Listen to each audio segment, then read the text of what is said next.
தமிழகம் இளைஞர்கள் பொதுமக்கள் இந்த போதைக்கு அடிமையாகி தமிழகமே சீரழியக்கூடிய சூழ்நிலை ஏற்பட்டுவிடும் என்பதையெல்லாம் மேதகு ஆளுநரிடத்திலே நாங்கள் குறிப்பிட்டிருக்கின்றோம். ஏற்கனவே நான் பல முறை மேதகு ஆளுநர்களை சந்தித்து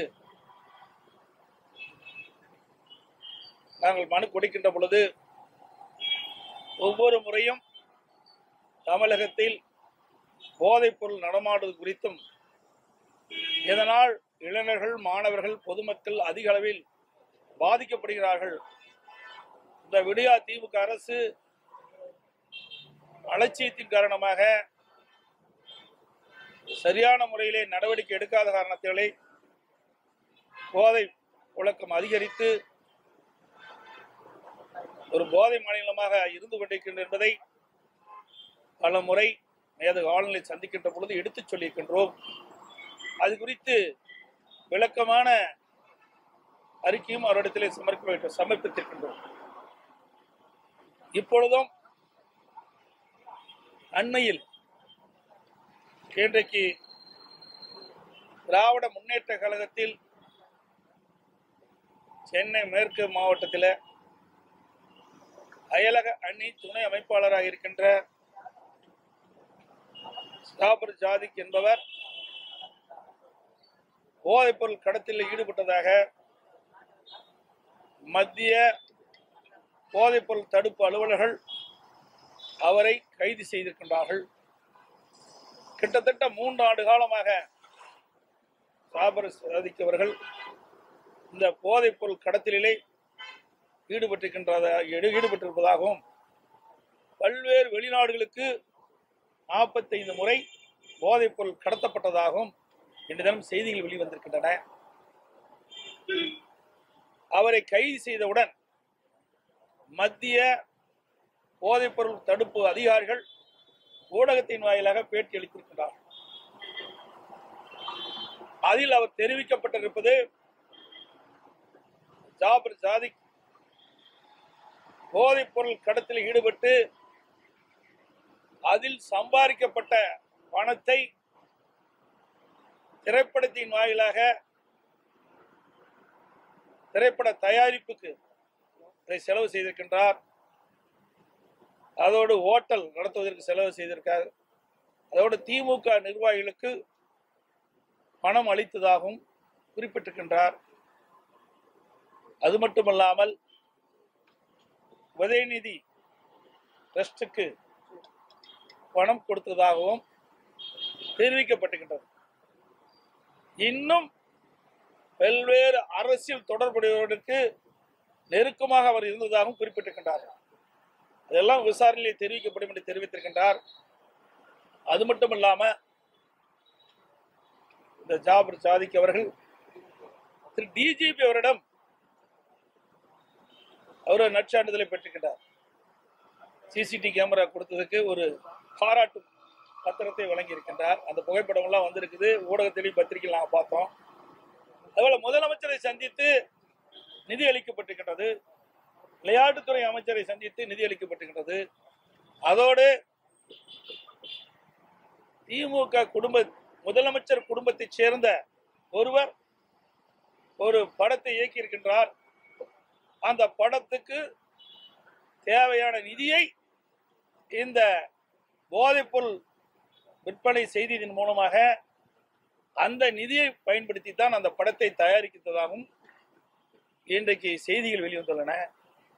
இது மிக மிக ஒரு மோசமான ஒரு நிலைக்கு தமிழகத்தில் தள்ளப்பட்டிருக்கிறது.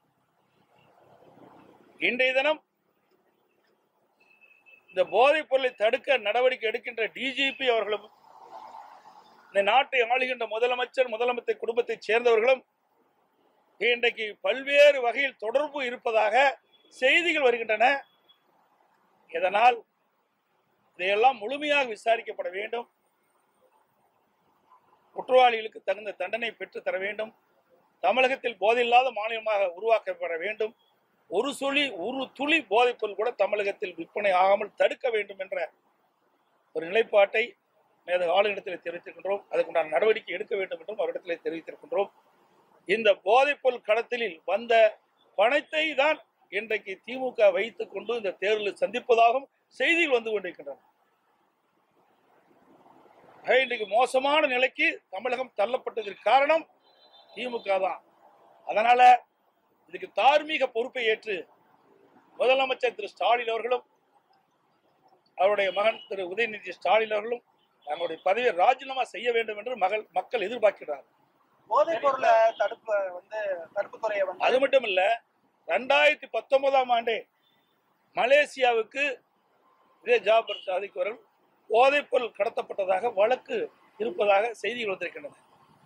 இதையெல்லாம் பார்த்துக்கின்ற பொழுது இன்றைக்கு நேற்றைக்கு இந்த போதைப் பொருள் விற்பனை இவர் தொடங்கப்படவில்லை.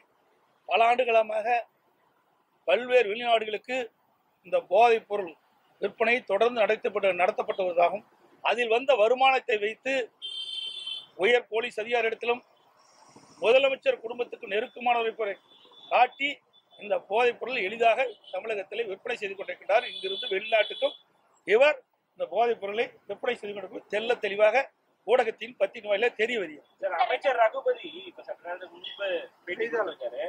திமுகவை களங்கப்படுத்தும் முயற்சியில பாஜக ஈடுபடுது. இதுக்கு முன்னாடி ஐடி இடி போன்ற அந்த அமைப்புகள்லாம் செஞ்ச வேலையை என்சிபி செய்யுது அப்படின்ற ஒரு குற்றச்சாட்டை முன் வச்சிருக்காரு. அதாவது அவரே நல்லா தெரிஞ்சுக்கணும், உண்மை செய்தி வெளியில் வந்துட்டு இதை மறைப்பதற்கு என்னென்னமோ நாடகத்தை இன்றைக்கு திமுக அரங்கேற்றி வருகிறது. இந்த ஜாபர் ஜாதிக் என்பவர் சென்னை மேற்கு மாவட்டத்தில் அயலக அணி அமைப்பாளராக இருக்கிறார். இவர் முதலமைச்சரோடு போட்ட புகைப்படம் வெளிவந்திருக்குது. அதோட விளையாட்டுத்துறை அமைச்சர் உதயநிதி ஸ்டாலினோடு வந்திருக்குது. அவர் குடும்பத்தை சேர்ந்தவர் ஒரு படத்தை இயக்குனராக இருப்பதாக தகவல். அந்த படம் இவர் தயாரிச்சிருக்கார். ஜாபர் ஜாதிக் அந்த படத்தை தயாரிப்பதற்கான நிதியை வழங்கி இருக்கிறார். உயர் போலீஸ் அதிகாரி அவருக்கு ஒரு நற்சான்று பட்டத்தை வழங்கியிருக்கிறார். இதெல்லாம் பார்க்கின்ற பொழுதுதான் மிகப்பெரிய சந்தேகம் ஏற்படுகிறது. ஆக இன்றைக்கு அவரும் பேட்டி கொடுத்திருக்காருல்ல, எல்லா தொலைக்காட்சியில் தான் நாங்கள் பார்த்தோம். மத்திய போதைப்பொருள் தடுப்பு அலுவலர்கள் பேட்டியில் கொடுத்திருக்கிறார். இன்னும் நிறைய இதில் இருக்குது. நிறைய திரைப்படத்தை துறையை சேர்ந்தவர்கள் ஈடுபட்டிருக்கிறாங்க, அரசியல் கட்சி சேர்ந்து ஈடுபட்டிருக்காங்க, இப்படி என்று அவர் பேட்டி அளித்திருக்கிறார். இதையெல்லாம் பார்க்கின்ற பொழுது உரிய முறையிலே தகுந்த விசாரணை மேற்கொள்ளப்பட வேண்டும். அப்பொழுதுதான் உண்மை வெளிவரும். திமுக சட்டவிரோத நடவடிக்கையில ஈடுபடாது. அப்படி ஒருவேளை ஈடுபட்டா அவர்கள் ஈடுபடுதா இல்லையா என்பது விசாரணையில் தான் தெரியும். இவருக்கு எப்படி தெரியும்? விசாரணையில் தான் தெரியும். என் மீதுல எவ்வளவு குற்றம் சுமத்தினாங்க. நீங்களும் பத்திரிகையிலும் ஊடகத்தை வெளியிட்டீங்களா? இவ்வளவு பெரிய செய்தி வருது, பல ஊடகத்துல தெரிவிக்க மாட்டேங்கிறீங்க. இது வேதனைக்குரிய விஷயம். நீங்க பாத்தீங்கன்னா இவள் போதைப் பொருள் சர்வசாதாரணமா எல்லா பக்கம் கிடைக்கும். இது எல்லாமே ஒத்துக்கொண்ட விஷயம். இது எப்படியே தொடர்ந்து போனா ஒரு 6-7 ஆண்டு காலத்துல போதைப் பொருள் நிறைந்த மாநிலம் மட்டுமல்ல, மாணவர்கள், இளைஞர்கள், பொதுமக்கள் அத்தனைக்கு இது அடிமையாகி தமிழகமே சீரழிஞ்சு விடும். இது சாதாரணமா எடுத்துக்கொள்ள முடியாது. இது எல்லாமே எல்லோருக்கும் பங்கு இருக்குது, ஒவ்வொருக்கும் பங்கு இருக்குது. இதை தட்டி கழித்துவிட முடியாது. அப்படி தட்டி கழித்தால் நம் நாட்டுக்கு செய்த மிகப்பெரிய துரோகம். பாதகம் செய்பவரை கண்டால் நாம் பயங்கொள்ளலாகாது பாப்பா, மோதி மிதித்து விடு பாப்பா, அவர் முகத்தில் உமிழ்ந்து விடு பாப்பா. அண்மை செய்திகளை உடனுக்குடன் தெரிந்து கொள்ள இணைந்திருங்கள் இயம்நாடு தொலைக்காட்சியுடன்.